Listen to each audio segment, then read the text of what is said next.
দিদি আপনি বেশি বিজেপির বিরুদ্ধে কথা বলেন না, তাহলে ভাইপো জেলে চলে যাবে। তার জন্য আপনি চুপ আছেন, এটা বাংলার মানুষ জেনে গেছে। মুর্শিদাবাদকে সমস্ত দিক দিয়ে পিছিয়ে রাখা হয়েছে, কলকারখানা নেই, শিক্ষা ব্যবস্থা নেই।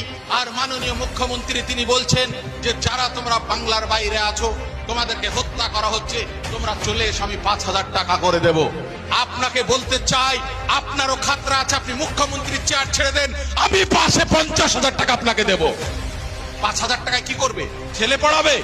5,000 টাকায় বিল্ডিং করবে, ঘর করবে, স্বাস্থ্য দেখবে, শিক্ষা দেখবে? এটা কি আপনি মানবিক মুখ্যমন্ত্রী?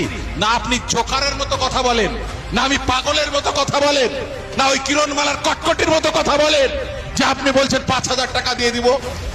আপনি মুখ্যমন্ত্রী, আপনি বলবেন আমি মুখ্যমন্ত্রী পশ্চিমবঙ্গের বলছি, তোমরা যদি আমার বাঙালিদের রক্ত ঝরাও, আমার বাঙালিদেরকে যদি রক্ত ঝরাও, আমি সুপ্রিম কোর্টে যাব এবং এখানে যারা নন বাঙালি আছে তাদের আমি কৈফিয়ত বুঝে নেব।